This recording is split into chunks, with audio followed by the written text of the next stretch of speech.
So hello everyone, welcome to my channel. जैसे कि मैंने आपको बताया था कि मैं आपको परसेंटेज करवाऊंगा, पहला चैप्टर ये उसकी पार्ट 2 है। तो बिना टाइम वेस्ट किए हुए स्टार्ट करते हैं फर्स्ट क्वेश्चन से।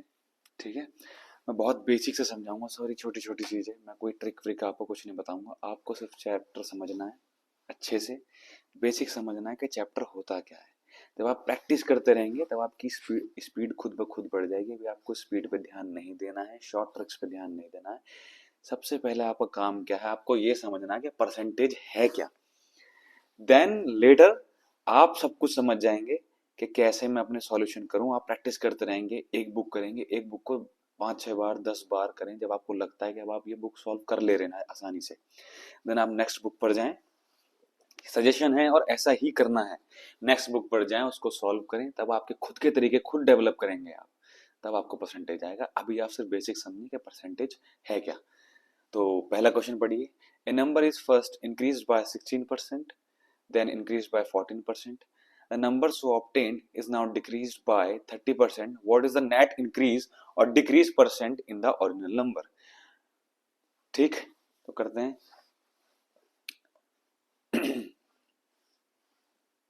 मैंने माना कोई नंबर 100 था, वो पहले 16% बढ़ा, 16% इंक्रीज हुआ। तो मैं उससे पहले कैसे करूंगा, 16% निकालूंगा। मैं देखो दोबारा बिल्कुल छोटी छोटी चीज बता रहा हूँ। 16 बढ़ा यानी 116 हो गया। मैं डायरेक्ट इसको 16 ना करके 100 का 116% करूँ। ठीक है, इतनी बात समझ में आई। 100 को पहले 16% बढ़ाया, देन उसके बाद वो 14% बढ़ा। ठीक है, और जो ये रिजल्ट आता है ये 30% कम हो गया। ठीक है, अब जो वैल्यू आएगी उसे कंपेयर करके बताना उसमें कितना डिक्रीमेंट या फिर इंक्रीमेंट हुआ। जब आप ये सब कुछ काट लेंगे, ये आपस में मल्टीप्लाई करेंगे, तो 92.568 समथिंग आएगा। तो ये अप्रॉक्स में 7% डिक्रीमेंट हुआ है एज कंपेरिजन टू इसके।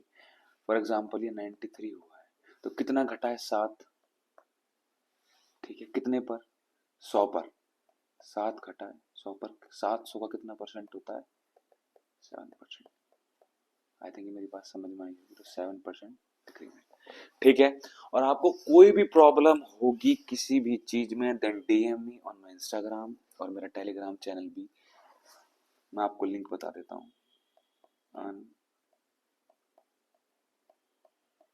अनस्टॉपेबल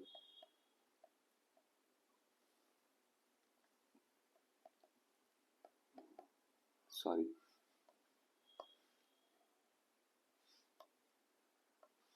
अंडरस्कोर मेंटर, यही टेलीग्राम है, यही इंस्टाग्राम है, और बाकी आप डिस्क्रिप्शन में लिंक में जा सकते हैं मेरे चैनल के। चलिए next question.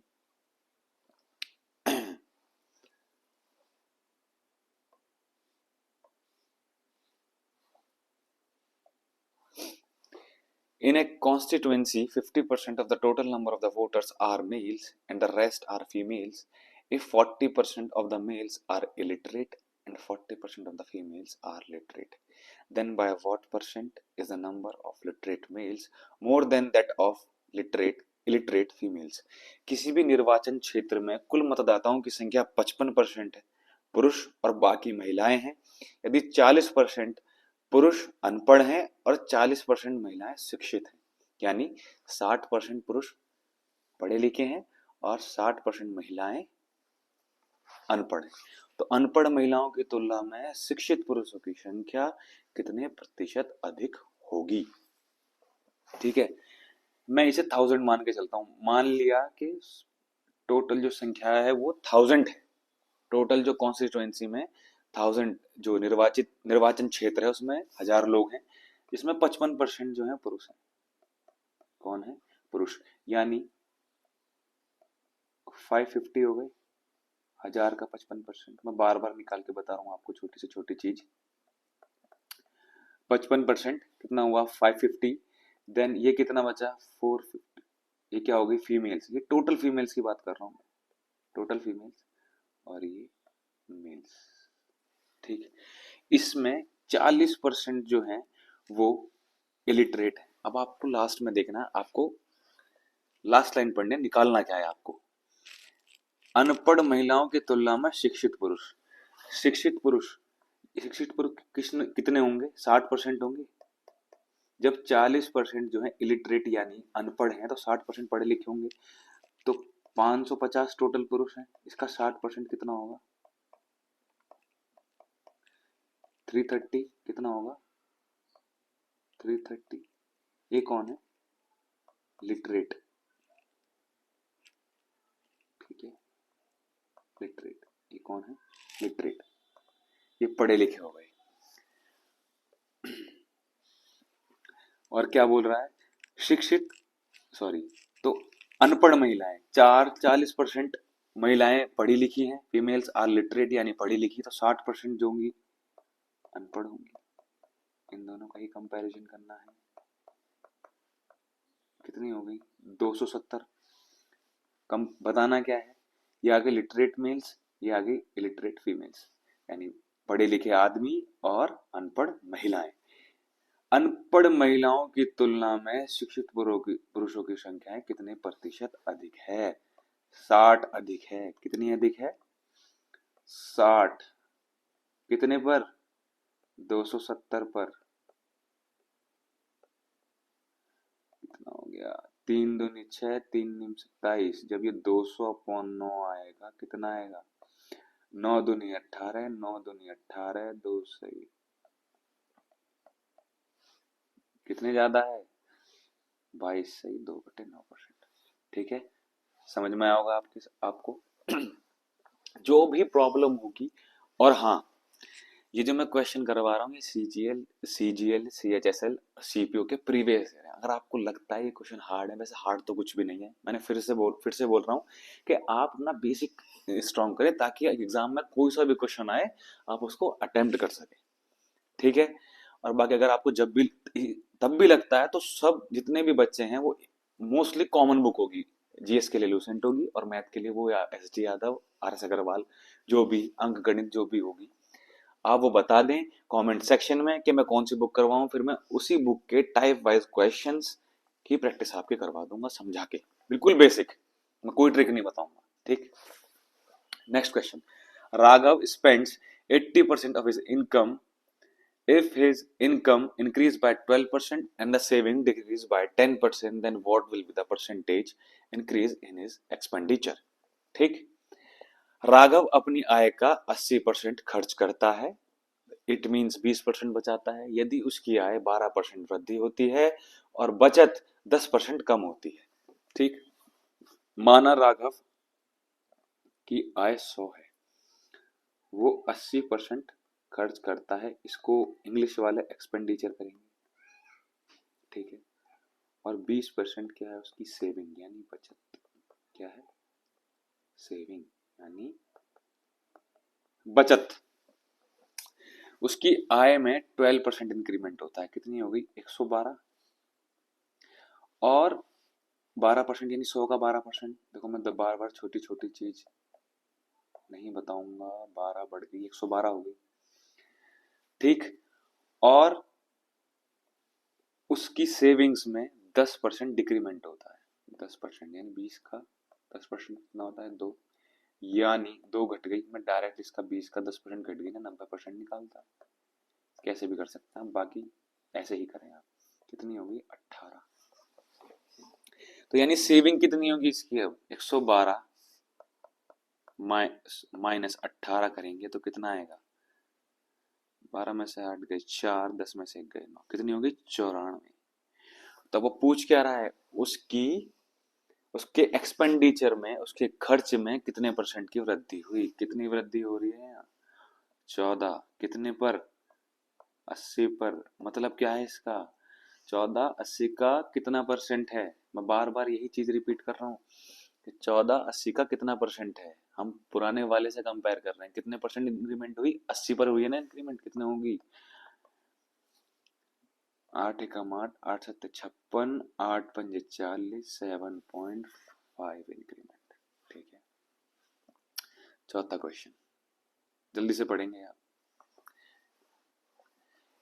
If A is 28% more than B and C is 25% less than sum of A and B, then by what percent will C be more than A?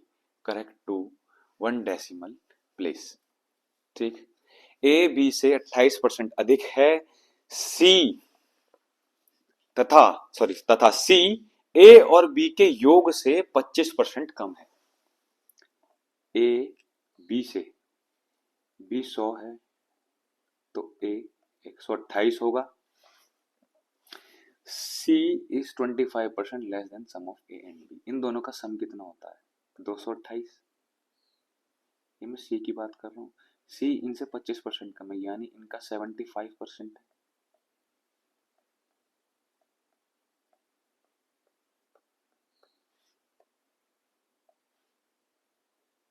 कितना है? 171। ये आ गया C। C कितना आया? 171। पूछ क्या रहा है? By what percent will C more than A? C A से कितने प्रतिशत अधिक है? यहाँ दिखाई दे रहा है कितना अधिक है? कितना अधिक है? 43। हाँ, 43 अधिक है A से। 128 डिवाइड बाय 100। ठीक है, कैलकुलेट करेंगे इसको।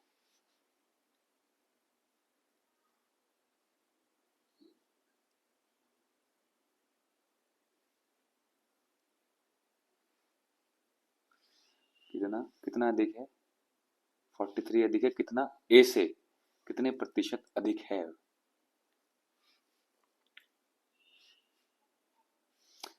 क्या आएगा आपका? 33.59 समथिंग। तो कितना, इसे अप्रोक्स में कितना लेंगे? 33.6%। आंसर क्या होगा आपका? ये आपका शायद से ये ऑप्शन में गलत दे रखा है, ऑप्शन में शायद सी ऑप्शन होगा, तो आपको करेक्ट कर लेना है आंसर शीट में। ठीक है, नेक्स्ट क्वेश्चन। आई होप आपको समझ में आया होगा ये।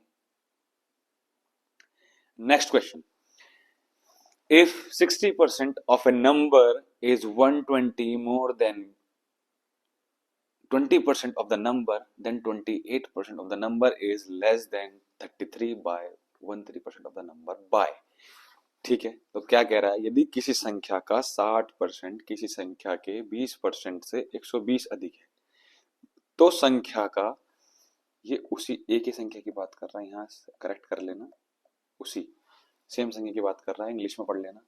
और एग्जाम में भी ये ध्यान रखना, अगर इंग्लिश में कोई क्वेश्चन समझ में नहीं आ रहा है, एक बार उसे हिंदी में ट्रांसलेट करना, हिंदी में समझ नहीं आ रहा है इंग्लिश में ट्रांसलेट करना। कभी कभार क्या होता है, हमें हिंदी में अच्छे समझ में आता है और कभी कभार इंग्लिश में, और कभी कभार इंग्लिश में सही दिया होता है क्वेश्चन, हिंदी में गलत, या फिर हिंदी में गलत इंग्लिश में सही। और एग्जाम जो होता है, अगर आप उसको ऑब्जेक्शन भी उठाएंगे तो वो ये मानेंगे कि इंग्लिश में तो सही था या फिर हिंदी में तो सही था। ठीक, आगे बढ़ते हैं। पहले तो आप इसका बेसिक समझो। किसी संख्या का 60% उस संख्या के 20% से कितना अधिक है? 120। अगर मैं माइनस करता हूँ किसी संख्या के 60% में से उसका 20%, तो कितना आना चाहिए? 120 आना चाहिए। आप डायरेक्ट भी कर सकते हैं, सेम संख्या की बात हो रही है, कितना? 40% तो वैसे ही अधिक है, तो 40% की वैल्यू क्या है? 120। क्या है 40% की वैल्यू? 120। यानी उस संख्या का 40% क्या है? 120। आप एग्जाम में से एक्स मान के नहीं करेंगे, डायरेक्ट करेंगे। 120/40 कितना है? वो संख्या क्या है? 300। उस संख्या का 28% जो है उसी संख्या के 33/3% है, कितना कम है? सेम यही वाली बात है। आप पहले इसका 33/3% मानेंगे, उस संख्या का 300 का 33/3% निकालेंगे, देन उसका 28% निकालेंगे, देन सब्ट्रैक्ट करेंगे। तो डायरेक्ट में ये निकाल दो कितना अधिक है। यहाँ दिख रहा है आपको 5 से 1/3% अधिक है, तो मैं डायरेक्ट 300 का 5 से 1/3 यानी 16/300%। 300 से 300 गया, कितना अधिक है? 16 अधिक है। Option number C is correct. ठीक है, next question. A is 25% more than B and B is 40% less than C. If C is 30% more than D, then by what percent A is less than D? A B से 25% अधिक है और B C से 40% कम है। यदि C D से 30% अधिक है तो A D से कितने प्रतिशत कम है? ये क्वेश्चन आसान है। ठीक है, करते हैं इसको। ए बी से 25% अधिक है, यानी बी, ये 100 है तो ये 125 है, इसको मैं रेशियो में मान लेता हूँ 5:4। देखो कैलकुलेशन आपको वही करनी जैसा आपको इजी हो। अगर वो 125 100 मान के और आज कैलकुलेशन कम हो रही है तो उसको वैसे करें, और 5:4 मान के हो रहा है तो उसको वैसे करें। आपको कैलकुलेशन छोटी करनी है। ओके, ठीक है। इस इनका आपस में अलग रिलेशन है, मैं इसके साथ एक्स एक वेरिएबल ले लेता हूँ, ठीक। बी इज 40% लेस देन सी, यानी सी 100 है तो बी 60 है, 40% लेस हो गया, कितना आया है 3:5, ठीक है। अब इसके साथ एक्स नहीं मानता हूं मैं, ठीक। इसमें कॉमन क्या है, ये आपके रेशियो में भी सेम क्वेश्चन आएगा, ठीक। इसमें बी कॉमन है तो बी को इक्वल करेंगे, क्या करेंगे, बी को इक्वल करेंगे। इसमें हम मैं 3 से मल्टीप्लाई कर देता हूँ, उसमें 4 से मल्टीप्लाई कर देता हूँ, तो यहाँ सी बी 12 हो जाएगा और यहाँ भी 12 हो जाएगा। ये कितना आ जाएगा 15:12, कितना आ जाएगा 12:20, ठीक है। तो ये आपस में इनका रेशियो क्या हो जाएगा 15:12:20, ये ए बी और सी का रेशियो आ गया, ये ए बी और सी का रेशियो आ गया 15:12:20। अब क्या कह रहा है, सी डी से 30% अधिक है, ठीक है। सी डी से, डी का 100, डी से 30% अधिक है, यानी डी का 130% है सी, तो डी की वैल्यू क्या है, ये आपकी 200/13। आप मेरी ये बात समझिए, आई होप आपको समझ में आएगी। अब यहाँ से जो मैं समझाने वाला हूँ उसे ध्यान से समझना है, जो मैं समझाने वाला हूँ, ठीक है। अब उसने पूछा क्या है, ए डी से कितने प्रतिशत कम है। अगर मैं आपसे ये बोलूं ए 100 है और बी 80 है, बी ए से कितने परसेंट कम है, 20%, यानी बी 81% है। अगर बी 81% है, आपको अगर आप ये निकाल लें बी 81% है, तो आप ये पता कर पाएंगे कि बी ए से 20% कम है। अगर मैं यहाँ से ये निकाल लूं डी ए का, ए डी से कितने प्रतिशत कम है, ए डी का कितना परसेंट है, तो आपको ये पता पड़ जाएगा कितने परसेंट ज्यादा है या कितने परसेंट कम है। मेरी बात समझ पा रहे हैं, ठीक है। मैं डायरेक्ट वो निकालता हूँ ताकि कैलकुलेशन कम हो, क्योंकि यहाँ पहले आप सब्ट्रैक्ट करेंगे डी और ए से, ये रेशियो में वैल्यू, या आप माइनस करेंगे, देन आप उसका परसेंटेज निकालेंगे। मैं डायरेक्ट यही निकाल लेता हूँ, किसके रिस्पेक्ट में निकालना, डी, डी से कितने प्रतिशत। तो ए की वैल्यू क्या है 15, यानी ए ए जो है डी का कितना परसेंट है, हमें ये निकालना है। ए की वैल्यू क्या है 15, 200,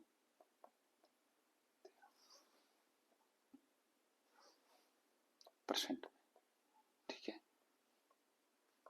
13×5 65, 13×13 195, 2×18 2×27 14, 2×5 10, यानी ए जो है डी का 97.5% है, यानी कितने कम है, 2.5% कम है। दोबारा से देखना इस क्वेश्चन को, समझ में आएगा। मैं दोबारा ये चीज दोबारा स्टेप बता देता हूँ, ये वाला, ठीक है। ए डी का कितना परसेंट है, ए की वैल्यू कितने है 15, डी कितना है 200/13 का कितना परसेंट है, ये एक्स वेरिएबल मान लो, 15×13/2, ये है 2, ठीक है। अब समझ में आया, ठीक है। नेक्स्ट क्वेश्चन, 7वां क्वेश्चन, यदि पेट्रोल की कीमत में 19%, पेट्रोल की कीमत 19% बढ़ जाती है और सुनीता पेट्रोल पर अतिरिक्त रूप से केवल 12% खर्च करना चाहती है, तो वह खरीदे जाने वाले पेट्रोल की मात्रा में कितने प्रतिशत की कमी करेगी।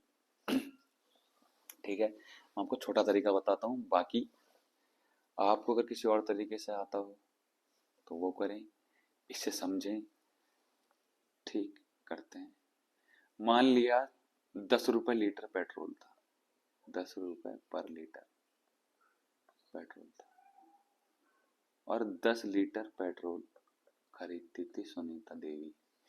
तो कितने खर्च होगी? 10 × 10, 100 रुपए खर्च होंगे उसके। ठीक है, वो अपने खर्च में सिर्फ 12% बढ़ाना चाहती है, यानी अब वो 112 खर्च करने चाहती है। पेट्रोल का रेट कितना हो गया अब?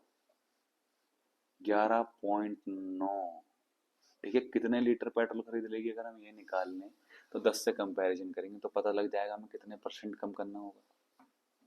ठीक है, मात्रा में कितने प्रतिशत की कमी करनी होगी। मेरी बात समझ में आ रही है? क्योंकि उसका रेट जो है पहले 10 था, 19 बढ़ा, तो 10 का 19% कितना होता है? कितना होता है? 1.9। तो यानी उसकी वैल्यू कितनी हो गई? ये। ठीक है, 112 रुपए ही खर्च होने चाहिए। ये रेट इनटू क्वांटिटी कितने खर्च होने चाहिए? 112। ठीक है, कितना आएगा ये? 99.4 समथिंग आएगा ये। ठीक है, तो यानी कितने परसेंट कम करनी पड़ेगी उसे अप्रोक्स में? ये 10 का कितना परसेंट होता है? 9.4। देखेंगे आप। सो 94, तो अप्रोक्स में उसे कितने परसेंट कम करनी पड़ेगी? 6%। देख लेता हूँ मैं आंसर सही है या नहीं, मुझे भी थोड़ा डाउट हो रहा है। कौन सा नंबर क्वेश्चन था ये?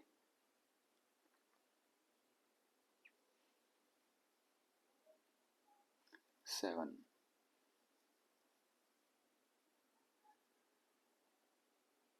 सेवन का बी। हाँ, कितने परसेंट कम हो रहा है? 6%। 6%। समझ में आई होगी मेरी बात? ठीक है, बाकी इसका एक तरीका और है, वो मैं नहीं समझा रहा, उसमें थोड़ा आपको कंफ्यूजन हो जाएगा फिर। Next question: the radius of the base of a right circular cylinder is increased by 20%. By what percent should its height be reduced so that its volume remains the same as before? ठीक है, अब ये आयतन वाले volume वाले question आपके हर book में मिलेंगे और ये आते भी हैं। पहले सबसे बड़ी बात, आपको वॉल्यूम का फॉर्मूला पता होना चाहिए। अगर वो नहीं भी पता है तो आप, वॉल्यूम हमेशा हमेशा क्यूब में होती है, इसमें होती है सेंटीमीटर क्यूब या मीटर क्यूब, जो भी आपकी यूनिट दे रखी होगी। ठीक है, सिलेंडर ये होता है आपका सिलेंडर, ये होता है आपका सिलेंडर। ठीक है, ये होती है इसकी हाइट, ये होती है इसकी रेडियस। किसी भी 3D फिगर जब आप 3D में जाएंगे, उसके बेस से, अगर उसके बेस के एरिया से, बेस क्या है उसका? सर्कल है, सर्कल का एरिया क्या होता है? πr²। उसकी हाइट की मल्टीप्लाई कर देंगे तो वो आती है वॉल्यूम। क्या आती है?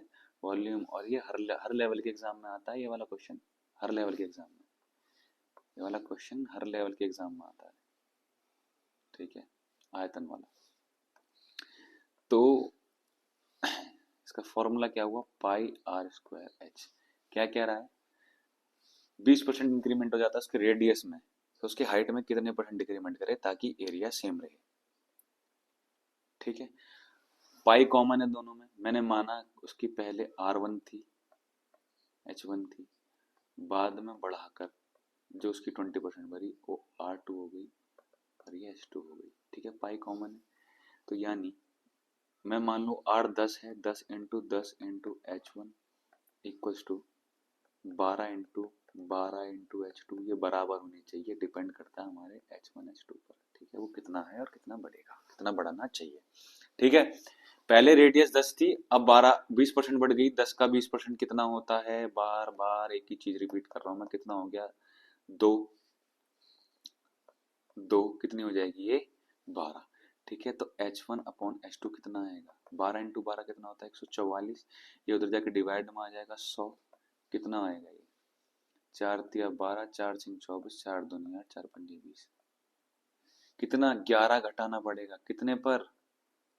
36 पर।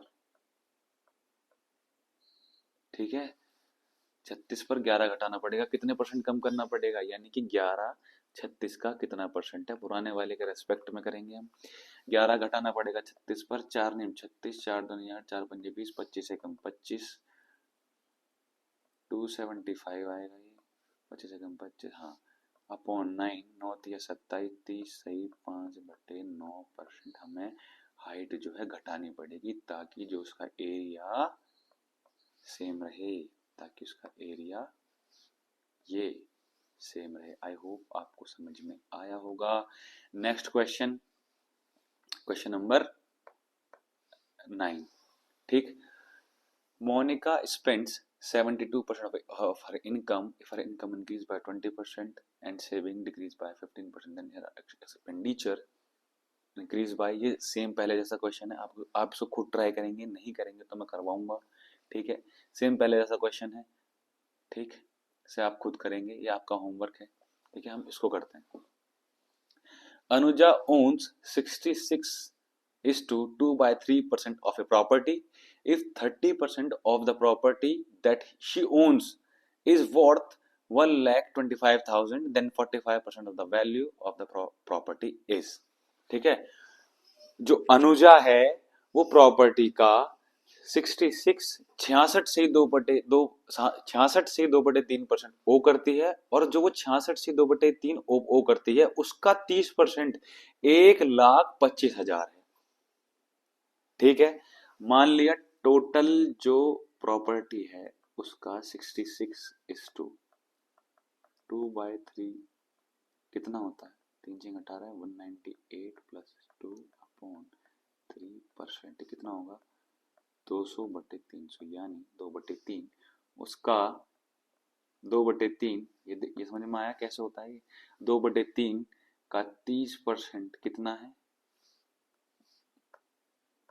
30% कितना है, 1,25,000, कितना है, 1,25,000, ये इसकी वैल्यू, ठीक है। टोटल प्रॉपर्टी 1,25,000, 0 से 0 गया, 3 से 3 गया, 2 पंजे 10, इधर आके मल्टीप्लाई, ये आ गया आपकी टोटल वैल्यू। हमें इसका 45% निकालना है, ठीक है। ये आ गई आपकी टोटल इनकम, जब आपसे मल्टीप्लाई करेंगे आ जाएगा, अभी मल्टीप्लाई मत करो, ठीक है, क्योंकि कैलकुलेशन आप इसको मल्टीप्लाई करोगे तो इसका 45%, देन 45% ऑफ द वैल्यू, इसका 45% निकालेंगे, कितना होता है, ठीक है। 0, 5 पूरे 25, 5 दूनी 10 का 2, 5 का 5, इतना इंटू 45 करेंगे, ठीक है। तो क्या आएगा, 5 पूरे 25, 5 दूनी 10 का 2, 5 30, 4 पंजे 20 का 0 लगा 2, 4 24, सही कराएगा मैंने, 4 पंजे 20, 4 दूनी 4 पंजे 20 का 0 लगा 4 दूनी, मैं कन्फ्यूज हो गया यार, 4 पंजे 20 का 4 दूनी 8 का 0, 4 24, हाँ यहाँ 0 आएगा, ठीक है। 0 5 2 1 8 2 281250 आंसर, ठीक है। नेक्स्ट क्वेश्चन, बहुत इजी क्वेश्चन था। If the radius of the base of the right circular cylinder is increased by 20% and the height is decreased by 30%, then what is the percentage increase and decrease in the volume, ठीक है। यहाँ पर आप, अब मैं जो बता रहा था ना पहले वाले क्वेश्चन में, ये सेम वैसे ही होगा। मैं आपको इसको होमवर्क दे सकता हूँ, बट मैं आपको इसमें एक चीज समझाना चाहता हूँ कि वॉल्यूम हमेशा क्यूब में होती है। आप मान लो, आप ये मान लो रेडियस जो है वो भी 10 है, और हाइट जो है वो भी 10 है। फॉर्मूला क्या होता है, πr²h, तो इसको 10 × 10 करेंगे, ठीक है। ये रेडियस हो गई, इसका स्क्वायर तो होता ही है, इंटू हाइट। अब जो है उसकी जो सिलेंडर की इंक्रीज बाय 20% यानी 12 हो गई रेडियस, और जो उसकी हाइट जो है वो 30% यानी 7 हो गई। ये कितना आ जाएगा, 1000। ये कितना आएगा, 144 इंटू 7, 7 चौक 28, 7 दूनी 14, सॉरी 7 चौक 28, 7 चौक 28, 7 एकम 7, 108। तो 8 बढ़ी है कितनी, 1000 पर,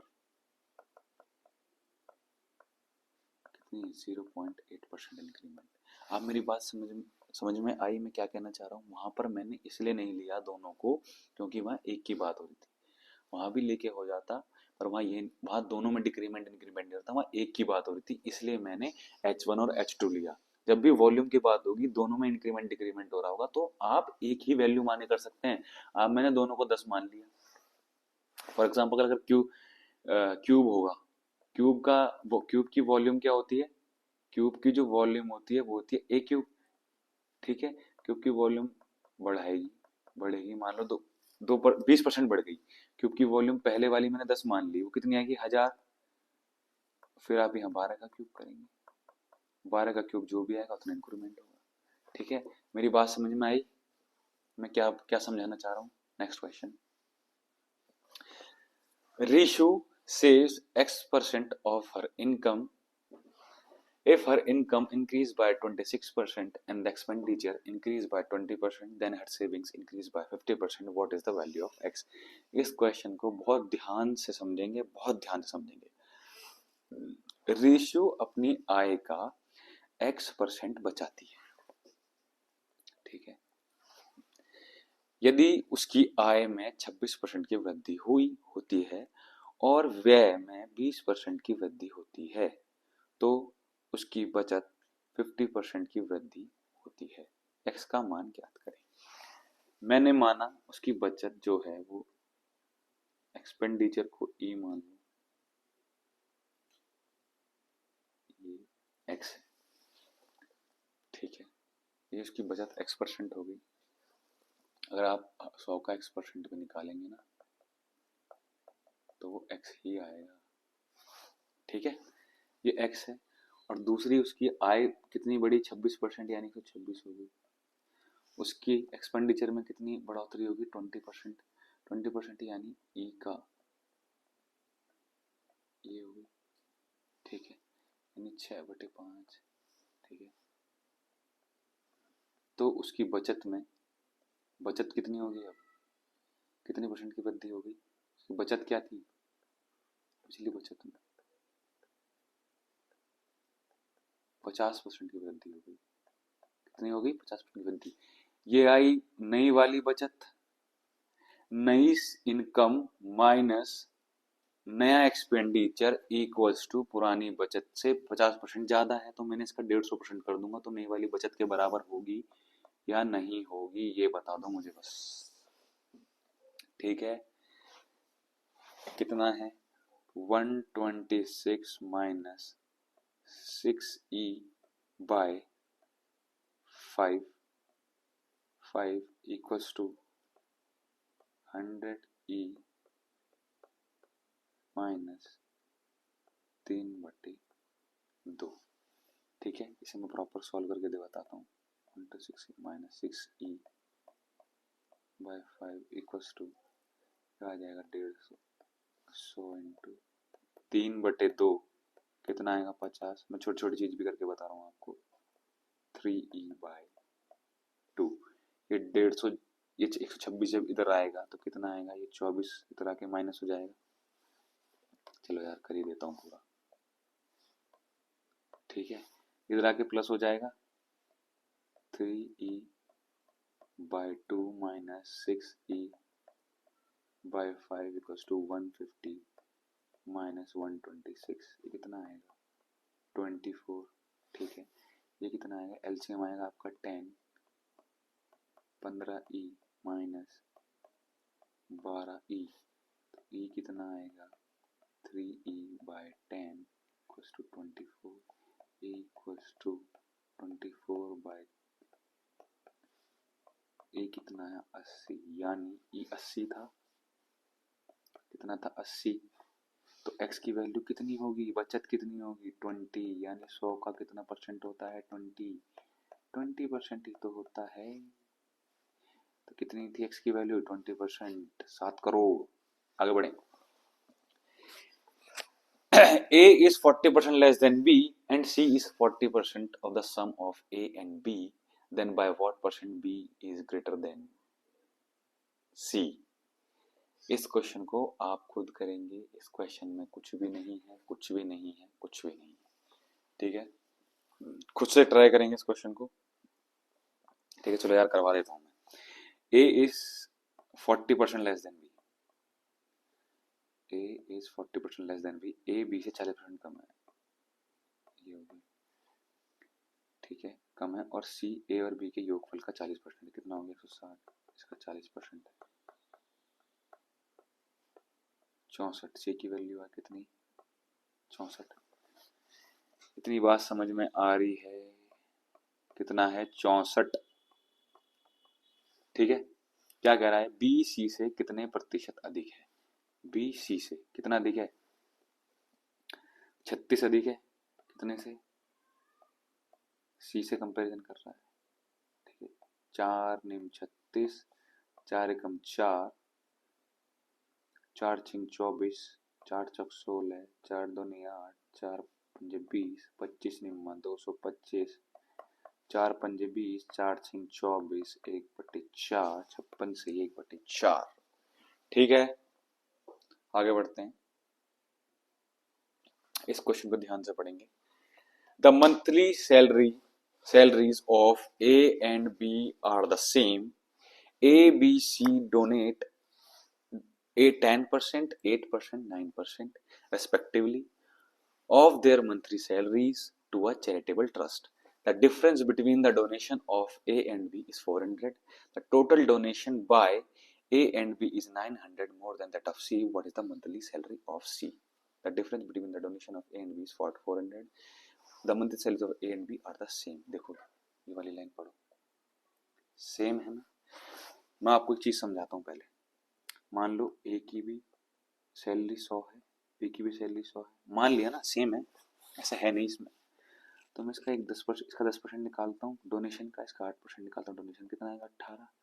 ये फिर इनकी सैलरी सेम ही है 100, इसका मैं डायरेक्ट 18% निकालता हूँ ना, कितना आएगा? 18। बात समझ में आ रही है? क्या समझाना चाह रहा हूँ? ठीक है, क्या कह रहे हैं? The difference between the donation of A and B is 400। यानी 10 माइनस 8 2% हुआ। ये 400 जो है 2% की वैल्यू है। कितनी हुई इनकी सैलरी? 20,000। ए की सैलरी कितनी हुई? 20,000। कितनी सैलरी हुई? और बी की भी कितनी हुई? 20,000। समझा देता हूँ मैं छोटी सी चीज, दोबारा समझा देता हूँ ये है क्या। मान लिया ए की भी एक्स है, बी की भी एक्स है। ठीक है, इनके डोनेशन में डिफरेंस कितना है? 400। ये 10% डोनेट कर रहा है, ए सैलरी सेम है ना, ये 8% डोनेट कर रहा है। माइनस करेंगे तो कितना आना चाहिए? 400। मेरी बात समझ में आ रही है? जब एलसीएम लेंगे 100 आएगा। ये 10x माइनस 8x कितना आएगा? 2x equals to 400। आप समझ में आ गया मैंने डायरेक्ट क्यों लिया? ये आपको डायरेक्ट करना है, ये मैं भी आपको समझा रहा हूँ, एग्जाम में ऐसे नहीं करना है। एक ए और बी की सैलरी आ गई 20,000 20,000। अब नेक्स्ट लाइन पढ़ो। ए और बी द्वारा किया गया कुल दान सी के कुल दान से 900 अधिक है। इन दोनों का दान, ये 10% दान करेगा, ये 8% दान करेगा, 18% हो गया टोटल। कितना होगा? 20,000 का 18%,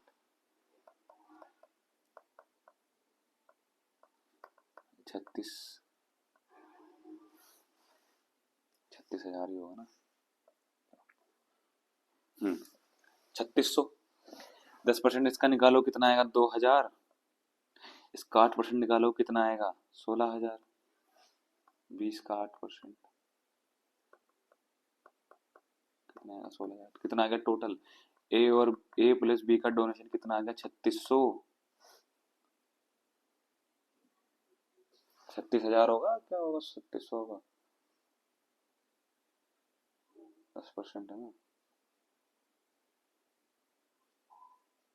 हाँ ठीक है, 3600।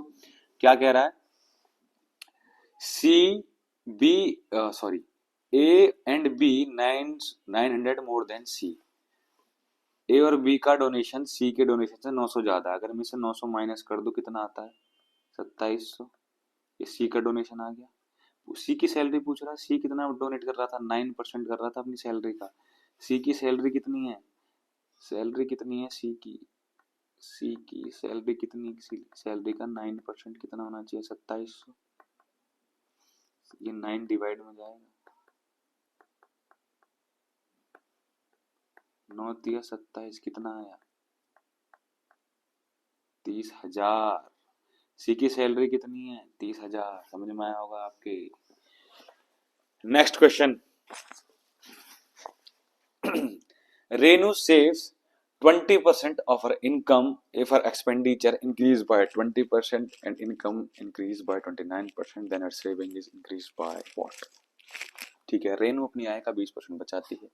यदि उसके व्यय में 20% की वृद्धि होती है और आय में 29% की वृद्धि होती है, तो उसकी बचत में वृद्धि ज्ञात कीजिए। रेनू की इनकम 100 है, वो 20 बचाती है, सेविंग इनकम एक्सपेंडिचर यानी खर्च कितना है, उसका खर्च कितना है? 80। बात समझ में आई? उसकी इनकम कितनी बढ़ती है? 29% यानी 129 हो गई। एक्सपेंडिचर इंक्रीज बाय 20%, एक्सपेंडिचर कितना है? 80, 20% बढ़ गया 16। मैं इसको डायरेक्ट ऐसे भी निकालता, 12 96, कितना हो गया एक्सपेंडिचर? 96, 96 माइनस करेंगे 129 माइनस 96 कितना आया? 3। 12 में से 9 गए 3, 33। कितनी हो गई? कितनी बढ़ी? 13। कितने पर? 20 पर। 20 पंजे 100, 13 पंजे 65। कितनी बढ़ गई? 65%। 7 करोड़। आगे बढ़े। Next question 16। In an examination, 92% of students passed and 480 students failed. If so, how students appear in the examination? यानी how much students appear in the examination? Total number of student पूछ रहा है। एक बात बताओ सीधी सीधी, 92% छात्र जो है, 92% स्टूडेंट जो हैं वो पास हो रहे हैं, तो फेल कितने परसेंट हो रहे हैं? 8%। और वैल्यूज जो नंबर ऑफ स्टूडेंट कितने फेल हो रहे हैं? 480। यानी उस x का 92% जो है, x माइनस x का 92% कितना है? 480 है, नहीं है? कितना आएगा? 8x upon 100 equals to 480। तो x की वैल्यू कितनी है? 8 6 48। सॉरी, दोबारा करते हैं यार, मैं छोटी छोटी चीज बताता हूँ दोबारा। मेरी आवाज वॉइस कहीं कहीं कम भी हो जाएगी, समझ में नहीं आ रहा है अभी, ठीक है। 480 इंटू 100 अपॉन 8, 8 6 48, 8 6 48, कितना हो गया? 6000। आप इसे डायरेक्ट भी कर सकते थे, ये 8% की वैल्यू है। क्वेश्चन में हो गया ये 6000। आगे बढ़े, ठीक है। ये बहुत आसान क्वेश्चन है, लेंदी लग रहा है। स्थान ए से स्थान बी तक रेलगाड़ी का द्वितीय श्रेणी एसी और तृतीय श्रेणी एसी का किराया 2500 और 2000 है। यदि द्वितीय श्रेणी एसी और तृतीय श्रेणी एसी में 20% 10% की वृद्धि हो जाए, द्वितीय श्रेणी एसी और तृतीय श्रेणी एसी के नए किराए का अनुपात क्या होगा? The train ticket fare from places A to B, second class AC and third class AC is 2,500 and 2,000 respectively. If the fares of second class AC and third class AC are increased by 20% and 10% respectively, then find the ratio of the new fares of second class AC and third class AC. एक बार try करें, एक बार पानी P low.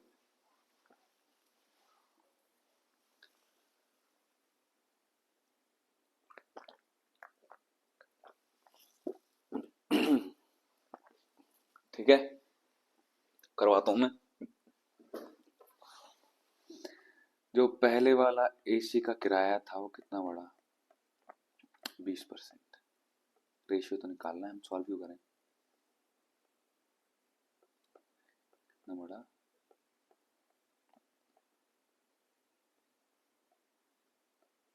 काटो इसको, 5 पूरे 25, 5 चौक 20, ये 40 और 11 बचा है ना।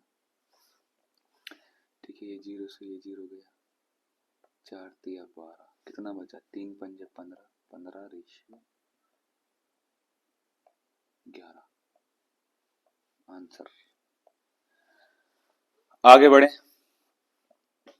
The income of A is 80% of B's income and the expenditure of A is 60% of the B's expenditure. If the income of A is equal to 90% of B's expenditure, then by what percent are the saving of A more than B's saving?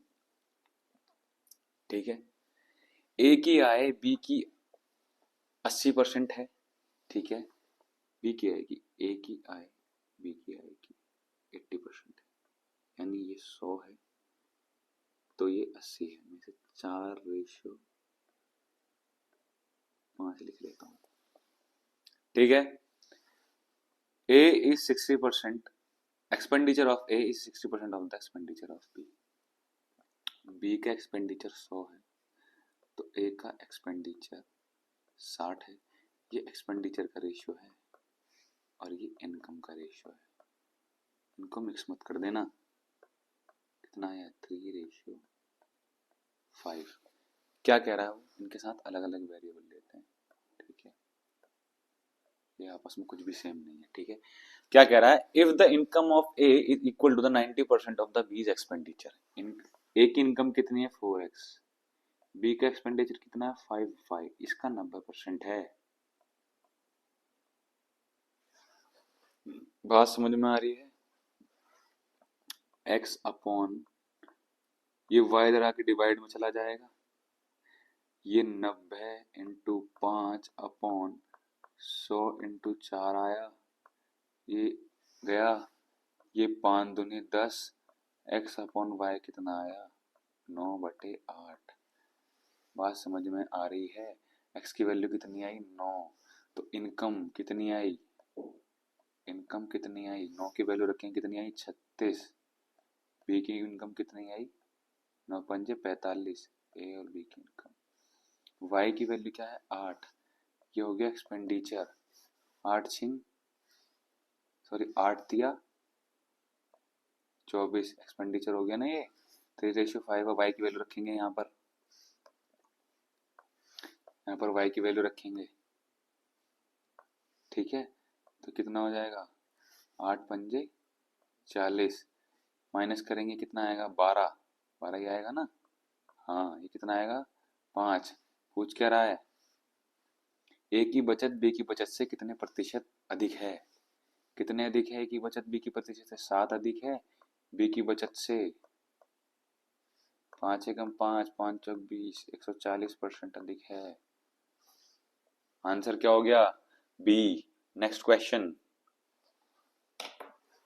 एक परीक्षा में B ने ए के प्राप्तांकों से 20% अधिक प्राप्त किए और ए ने सी के प्राप्तांकों से 10% अधिक अंक प्राप्त किए। डी ने सी के प्राप्तांकों से 20% अधिक अंक प्राप्त किए। डी के प्राप्तांक ए के प्राप्तांक से कितने प्रतिशत अधिक है, ठीक है। चलो करते हैं इसको।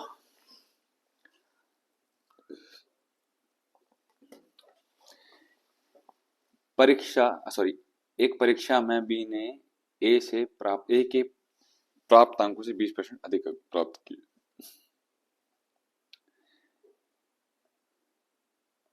ये 100 है तो बी 120 है। ए ने सी के प्राप्तांकों से 10% कम अंक प्राप्त किए। इसने 100 की तो इसने 90 की, इन्हें रेशियो में बना देते हैं पहले। 2×5 10, 2×6 12, ये 9:10 आ गया। ए कॉमन है, ए को इक्वल करेंगे, इधर 9 से मल्टीप्लाई कर देंगे, इधर 5 से मल्टीप्लाई कर देंगे, कितना आएगा 45, 9×6 54, कितना आ जाएगा 50 की। मैंने ए बी सी साथ लिख दी, ये मैंने ए बी सी साथ लिख दी क्योंकि ये 50 आता, फिर ए 45 तो हो ही गया ना कॉमन, ठीक। आगे बढ़े, क्या कह रहा है, B 10% less than obtained by C. D obtained 20% more than those obtained by C. C से 20% ज्यादा ला रहा है तो इसका 20% कितना हुआ 10, यानी D कितने नंबर ला रहा है 60। By what percent are the marks obtained by D more than those obtained by A? D के प्राप्तांक A के प्राप्तांकों से कितने प्रतिशत अधिक है, 10 अधिक है कितने से 45 से 10 ही अधिक है ना, 5 सॉरी 5 अधिक है, क्या सही कर रहा हूँ क्या मैं? डी, हाँ ये 60 ना, सॉरी डी 15 अधिक है ना 45 से, 15 तिया 45, 33 सही, 1/3%, 7 करोड़। एक बार आंसर चेक कर लेता हूँ मैं, 19 का आंसर क्या है, ए, हाँ बिल्कुल सही है। ठीक है, हाँ बिल्कुल सही। ठीक है, समझ में आया होगा आपको। मैं इसको डायरेक्ट, डी ने सी से 20% ज्यादा दिख करे, यानी मैं डायरेक्ट इसका 120 भी निकाल सकता हूँ। बार बार एक छोटी छोटी चीज बता रहा हूँ ताकि आपकी बुद्धि में घुस जाए ये चीज। ठीक है, नेक्स्ट क्वेश्चन। ये थोड़ा सा लेंदी क्वेश्चन होने वाला है। ठीक है, चलिए। The monthly salary of a person is 1,60,000. He used to spend on three heats, personal and family expense equals, जिसको इसने पी से डिनोट करा है, और टैक्स पर खर्च करता है उसे बोलता है टी, और जो एजुकेशन लोन पर करता है वो करता है E. The rest were his saving, जो बची हुई क्या है उसकी saving, 50% of the income. P, हाँ पी जो है उसकी, जो पी जो पर्सनल फैमिली पर्सनल एक्सपेंडिचर, उसका फैमिली एक्सपेंडिचर है वो 50% है उसकी सैलरी का। ई जो है 20% है पी का, और टी जो है 15% है ई का। When his salary got raised by 30%, maintain the percentage level of P. ठीक है, पी जो 50% ही रहता है, जो नई सैलरी का भी, और जो ई जो होता है वो बिकम 30% ऑफ पी, जो ई जो होता है वो पी का 30% हो जाता है, और टी जो है ई का 20% हो जाता है। सम ऑफ टू सेविंग्स आर, अब हमें जो दोनों की सेविंग है, दोनों बार जो सेविंग कर रहा है उसका टोटल करना है। ठीक है, तो मान लिया उसकी जो, मान क्या लेते हैं, 1,60,000 उसकी सैलरी है, सही लिखा है, हाँ ठीक है। उसकी जो पी की वैल्यू कितनी होगी, वो 50%, यानी इसकी आधा कितनी होगी, 80,000। ठीक है, क्या कह रहा है वो, लाइन पढ़े आप नेक्स्ट। ई पी का 20% है, ई की, इसका 20% कितना होगा, 16,000, 16,000 ही होगा ना, हाँ। 80,000 का 20% कितना होगा, 30, 16,000। टी की बात कर रहे हैं, टी कितना है, ये सब खर्चा है अभी। टी कितना है, टी वॉज 50% ऑफ ई, इसका 16,000 का 15% निकालेंगे, कितना आएगा, 2,400। 16,000 का 15% निकालेंगे, कितना आएगा, 2,400। देखो निकाल के बता रहा हूँ मैं, छोटी छोटी चीज भी। 15 छिक्का 90, 15 एकम 15। ठीक है, तो इसको कैलकुलेट करें कितना आएगा, ये हो गया 96,000, 98,400, ये हो गया इसका एक्सपेंडिचर। तो सेविंग कितनी हुई इसकी, सेविंग कितनी हुई भाई, जल्दी से निकालो। सेविंग कितनी हुई उसकी, 6,000, सॉरी 61,600, ये हो गई इसकी सेविंग। ठीक है, थोड़ा लेंदी क्वेश्चन है, ऐसे क्वेश्चन भी आ जाएंगे एग्जाम में। ठीक, अब क्या कह रहा है वो, उसकी जो सैलरी जो है, कहाँ लिखा है, सैलरी गॉट रेज्ड बाय 30%। ठीक है, तो 30% रेज होगी उसकी सैलरी, तो उसकी न्यू सैलरी वो कितनी हो गई, अब न्यू सैलरी उसकी 30% रेज हो गई, तो 1,60,000 का अगर 130% निकाल लो, या फिर 1,60,000 का 30% निकाल के 1,60,000 में प्लस कर दो, निकाल लेते हैं 30%, 0,0,0, 3 18, कितनी,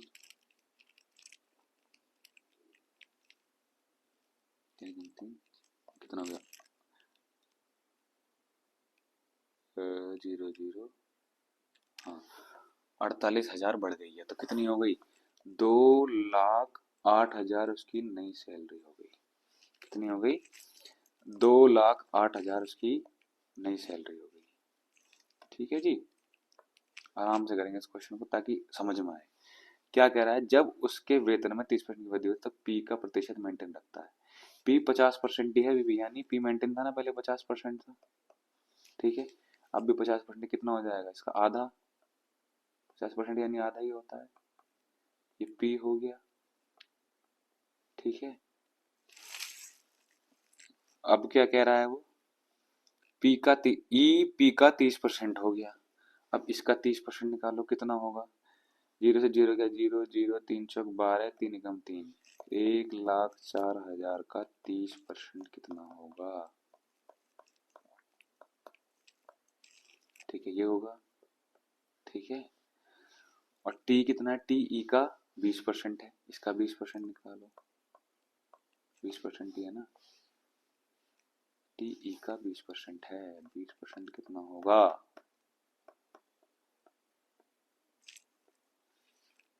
6,240। इसको ऐड करो, 1,04,000 प्लस 31,200 प्लस 6,240, कितना आएगा ये, 141,440। ठीक है, बचत कितनी होगी इसकी, 248,000 141,440 माइनस करेंगे 0, 4 8 6, 7 में से 6 गए, सॉरी 0 0 गए, 10 में 4 गए 6, 9 में से 4 गए, ये होगा 5, 9 में से 4 गए, ये होगा 5, 7 में से गए 6, 9 में 4 गया 5। ठीक है, अब इसको, ये नई सेविंग है, अब इनको प्लस करेंगे, 6 1 6 0 0 0 0 सॉरी 0 4 8, अरे हो गया,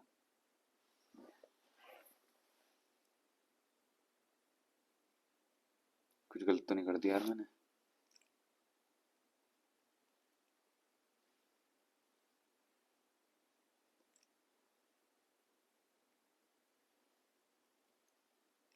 कुछ गलत तो नहीं कर दिया।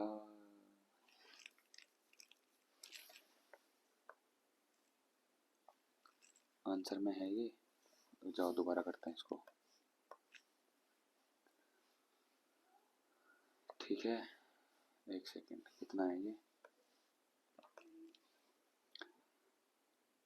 ई टी का 20% है, 20% कितना होगा, 0 0 4 एकम 6। ठीक है, ठीक है, तो 1,04,000 प्लस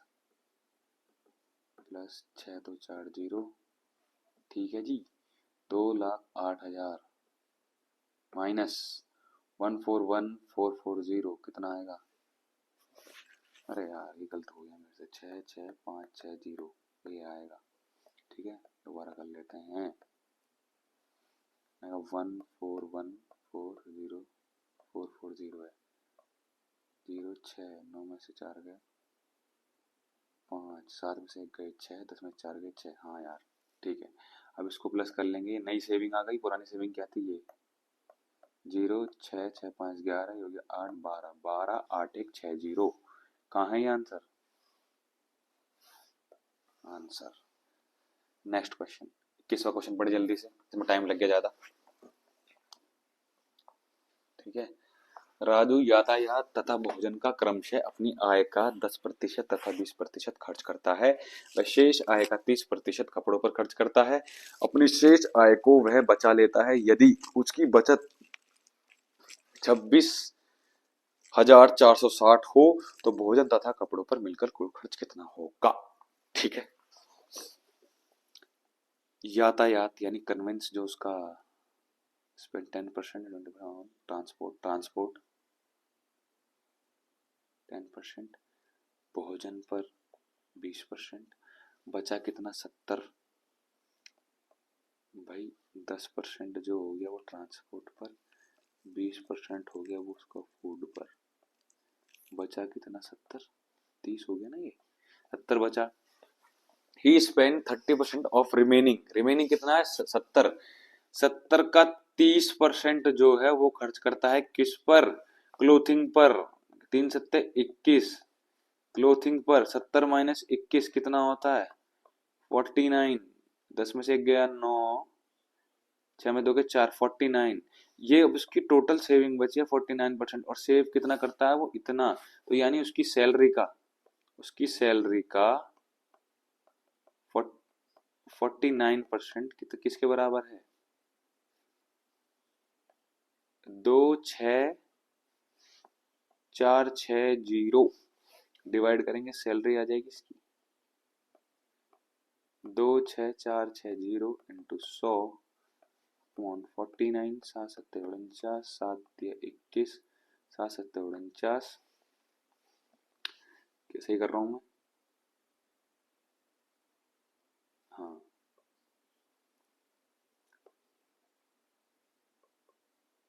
7 5 35, 7 चौक 28, उसकी सैलरी कितनी आई, 54,000। कितनी आई, 54,000। पूछ क्या रहा है वो, भोजन तथा कपड़ों पर, भोजन पर कितना कर रहा था 20%, कपड़ों पर कितना कर रहा था 21%, कितना हो गया टोटल 41%। सैलरी का 41% कितना होगा, 540 इंटू 41, करो इसको, 045, 0 4 चौक 16, 4 पंजे 20, 21, कितना 0 4 7 6 11 2 2 2 1 6 1 4 0। आंसर, आगे बढ़े। Price of rice is decreased by 25%, and therefore a person can purchase 30 kg more rice in the same expenditure. If expenditure is 5,400, then what was the original price of the rice per kg? चावल का मूल्य 25% कम हो जाता है, इसलिए एक व्यक्ति उतने ही खर्च में 30 किलोग्राम अधिक चावल खरीद पाता है। यदि खर्च 5400 है तो चावल का प्रति किलोग्राम वास्तविक मूल्य क्या था। पहले मैं एक छोटी सी चीज बताना चाहूंगा। मान लो आपके पास 100 रुपए हैं। कितने रुपए हैं आपके पास, 100 रुपए। आपकी मम्मी ने कहा कि लो भाई 100 रुपए है, जितने रुपए किलो भी हो, आटा या चावल चूरन चटनी जो भी मंगाया है वो लिया, 100 रुपए का लिया, क्वांटिटी नहीं बताई, तो वहां जाके पता चला आपको 10 रुपए किलो है। ठीक है, मैं छोटी चीज इसलिए समझा रहा हूँ कि सबको समझ नहीं आती है। मैं बिगिनर्स के लिए बनाया है चैनल, ताकि बिगिनर्स को कोई दिक्कत ना हो समझने में। और जो भी दिक्कत आती है please comment on my video. ठीक है, जो भी आपको प्रॉब्लम हो। ठीक है, तो आप कितने किलो लाएंगे, 10 रुपए किलो है, 100 रुपए तो कितने लाएंगे, 10 किलो। ठीक है, अगर मैं यही बात बोलूं 10 किलो चावल लिया 100 रुपए के, तो आपकी मम्मी को रेट पता है, 100 रुपए दिए हैं आपको, 10 किलो चावल लिया, 10 किलो यानी 10 रुपए किलो हो गए। यानी total money upon quantity equals to rate पर केजी, के रेट प्रति किलो, जो उसका जो मूल्य प्रति किलोग्राम आ जाएगा, या फिर टोटल रुपीस अपॉन उसका जो प्राइस है, जो उसका मूल्य अपॉन कितना आएगा टोटल क्वांटिटी जो तुमने खरीदी। आई होप कि आपको समझ में आया होगा मैं समझाना क्या चाह रहा हूँ। आप समझो इस बात को। वो 30 किलो अधिक ले पा रहा है, यानी पहले 5400 में अपॉन एक्स, ये रेट है, वो कुछ किलो ले रहा था।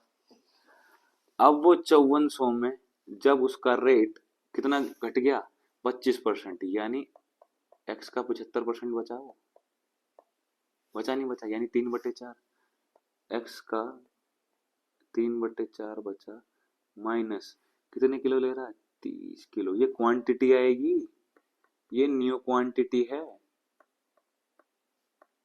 समझे, ये पुरानी क्वांटिटी है, ओल्ड क्वांटिटी।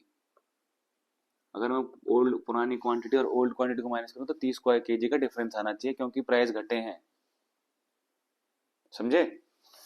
अब ये काट दो जरा इसको, 3 एकम 3, 3 8 24, 18 चौक 72 ही आया, 7200, 18 चौक 72 ही होता है ना, हाँ। एलसीएम एक्स आएगा इक्वल्स टू 30, माइनस करो कितना आएगा, कितना आएगा 7200 माइनस 5400, कितना आएगा 0 0, 12 में 4 गए 8, 1800 प्लस टू 30x, एक्स और जाके मल्टीप्लाई होगा 1800 अपॉन 30, कितना आया x इक्वल्स टू 60 रुपए पर किलो, कितना आया 60 पर केजी। ठीक है, आप सुनो, आप इसे आप ऑप्शन से कैसे करोगे, ये तो हो गया इसका बेसिक, ये आपको लग रहा होगा बड़ा, पर ये बड़ा नहीं है। जब आप प्रैक्टिस में होंगे ना, आप इसे एकदम घर्राटे काट दोगे, आप इसमें एकदम स्पीड से कर दोगे जब आप प्रैक्टिस में होंगे, जब आपको बेसिक पता होगा। आप पहले ये समझे परसेंटेज है क्या। अब ऑप्शन से कैसे करेंगे, ठीक है, ऑप्शन से कैसे करेंगे। माना मैंने ऑप्शन लिया बी, ठीक है, आपके पास 5400 रुपए है, 60 रुपए केजी, 6×54 90 किलो चावल आ रहे हैं आपके। अब 25% जो है रेट घट गए, तो यानी 60 का 70% बचा, तो 6 तो 5 10, 5 एकम 5, 5 पूरे 25 15 दिया 45। अब नया प्राइस कितना हो गया 45 किलो। टोटल पैसे कितने हैं आपके पास 5400, तो 45 पर केजी के हिसाब से 5 9 पंजे 45, 9 छक्का 54, 5 एकम 5, 5 दूनी 10, 120 किलो। कितने किलो फालतू आ रहा 30 किलो। यानी ये प्रूव हो गया कि पुरानी जो रेट था वो कितना था 60 रुपए पर केजी। अगर इस क्वेश्चन में इसने ये पूछ लिया, मान लो आपने नया प्राइस निकाल लिया कि 60 रुपए किलो है इस वाले बेसिक से, तो नया प्राइस उसने पूछ लिया नया प्राइस क्या है, तो नया प्राइस क्या है 60 रुपए पर केजी, नया प्राइस क्या है 25% कम कर दो, 3/4, 4 कम 4, 4 पंजे 20, 15 तिया 45। आई होप कि आपको समझ में आया होगा, आई होप क्या समझ में आ ही गया होगा। ठीक है, सेकंड लास्ट क्वेश्चन। रोहित की इनकम जो है, रोहित की इनकम 32,000 है, if expense is 30% of total income, what will the saving. यार एक बात बताओ, 100 होता है कोई भी अपने आप में, 30% जो है उसकी टोटल इनकम है, सॉरी एक्सपेंस जो है, खर्चा जो है 30% है, तो उसकी बचत 70% नहीं होगी। तो 3200 का 70% कितना होता है, यूनिट वैल्यू भी करोगे तो ये आएगा 0 0 7 दूनी 14, 7 21, 2 22। देखो किसी में सबकी जीरो के बाद सबकी अलग है, ये दोनों की 6 है। अगर आप यहाँ 7 दूनी 14, 4 से करोगे तो डायरेक्ट ये लगा देना, पूरी कैलकुलेशन मत करना। Answer 7 crore. Next question, last question. 3 years ago Raman's salary was 45,000, his salary is increased by 10%, a percent and 20% in first and second 20%, sorry क्या गलत बोल गया। 3 years ago Raman's salary was 45,000, his salary is increased by 10%, A% and 20%। अच्छा 3% है, पहले 10% बढ़ी, फिर A% बढ़ी, देन 20% बढ़ी, सेकेंड थर्ड ईयर रेस्पेक्टिवली। रमन्स प्रेजेंट सैलरी इज इतनी, ठीक है, तो वैल्यू ऑफ ए बतानी है। ठीक है, उसकी सैलरी कितनी थी 45,000, पहले उसकी सैलरी बढ़ी कितनी 10%, इसको 10%, उसकी सैलरी बढ़ी A%, मैं उसको 100 प्लस ए लिख लूँ है जी, फिर कितनी बढ़ी 20%, इसको 6/5 लिख लूँगा डायरेक्ट। ये आप रटना मत कुछ भी, जो रटवाते हैं ना कि इसको इतना ये होता है, आप खुद ब खुद हो जाएगा 6/5। तो उसकी सैलरी कितनी हो जाती, नई सैलरी ये हो जाती है उसकी नई सैलरी। बात समझ में आई। ये 2 जीरो से 2 जीरो गई, इन 2 जीरो से ये 2 जीरो गई, 5 निम 45, क्या बचा 100 प्लस ए 8 3 1 6 0, इधर 6 बचा है, 9 बचा है, 11 बचा है, 6 से काट लो, पहले 9 से काट लेते हैं। 9 निम 81, 9 दूनी 18, 9 चौक 36, 11 88, 11 चौक 44। ठीक है, 6 कम 6, 6 चौक 24, 100 plus A equals to 140, A equals to 140 minus 100, कितना आया ए 40। ए की वैल्यू क्या है 40% इंक्रीज हुई थी, लास्ट क्वेश्चन था ये आज का। आई होप कि आपको समझ में आया होगा। Thank you for watching my video. और जो भी आपकी दिक्कत है या आप चाहते हैं मैं किसी और बुक से पढ़ाऊँ, अगर आपको ये क्वेश्चन हार्ड लग रहे हैं, ये सारे प्रीवियस ईयर हैं CGL CHSL एंड CPO के, कोई हार्ड और इजी क्वेश्चन नहीं होता, पर स्टिल कंफ्यूजन रहते हैं बच्चों के दिमाग में, सेल्फ डाउट नहीं आना चाहिए। अगर आपको अब भी लगता है कि किसी और बुक से करवाने से, तो आप बुक का नेम सजेस्ट करें, फिर मैं उसी बुक के सारे क्वेश्चन करवाऊंगा टाइप वाइज। इधर वो अंकगणित हो, SD यादव हो, या फिर RS अग्रवाल हो। Thank you for watching my video again. Bye bye. मैं इस बार दूसरी बार सॉरी, तो थर्ड लेक्चर होगा वो भी इसी का होगा। कमेंट जरूर करें, रिव्यू जरूर दें अपना, ताकि मैं इम्प्रूव कर पाऊँ, तभी मैं आपकी अच्छे से हेल्प कर पाऊंगा। Thank you, bye bye.